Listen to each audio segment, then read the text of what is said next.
అందరికీ నమస్కారం. ఈరోజు మందార పువ్వులు ఇంట్లో వచ్చినవి కొన్ని, బయటవి కొన్ని, ఒక 20 పూలు వచ్చినాయండి.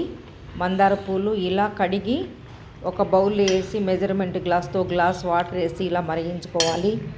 చూసారా మందార పువ్వు కషాయం ఎలా పూలలో నుంచి వస్తుందో.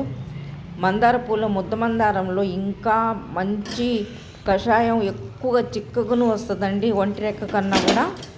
ఇదిగోండి, నేను సగం అవి ఒంటి రెక్క వేసాను, ముద్ద మందారాలు వేసాను. ఇదిగోండి, అవి మరిగిన తర్వాత పక్కన పెట్టేసుకొని మనం మందార పువ్వు ఎక్కువ హెయిర్కు అప్లై చేయటమే కాకుండా ఇలా జ్యూస్ రూపంలో కూడా మనం తినొచ్చు, తాగొచ్చండి.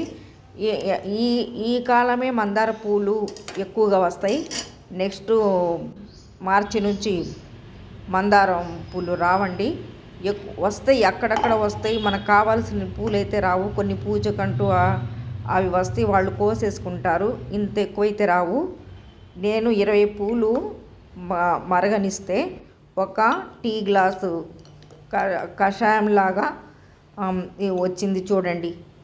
ఒక స్పూను ఒక గ్లాసులో వేసేసుకొని సగం వేసుకొని ఆ తర్వాత ఈ పూలు కూడా పక్కన పెట్టేసుకొని అది కూడా హెయిర్కి వాడవచ్చు. ఇదిగోండి, ఒక గ్లాసులో వేసేసుకొని మిగిలింది వేరే గాజు బౌల్లో వేసుకున్నానండి.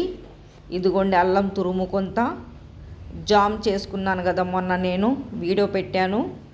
ఆ జామ్ ఒక స్పూను వేసుకొని కలియబెట్టుకొని కొన్ని వాటర్ వేసుకొని ఆ తర్వాత గమ్, తుమ్మ చెట్టు గమ్, అది కూడా నేను వాడతానండి. పూర్వకాలంలో ఎక్కువ వట్టిగానే తినేవాళ్ళం. ఇదిగోండి, ముద్ద మందారం ఇంకో పువ్వు వస్తే అది రేపటికి ఇచ్చుద్ది.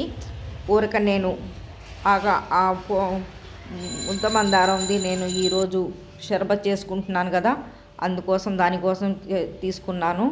ఇదిగోండి, కటోరా 2 చెంచాలు వేసాను.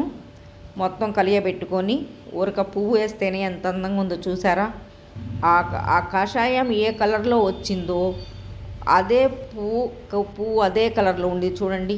ఇలా గ్లాసులు వేసుకొని కలియబెట్టుకొని ఒక గ్లాస్ జ్యూస్లా చేసుకొని తాగుతానండి నేను. ఇలా మనం హెయిర్కే కాదు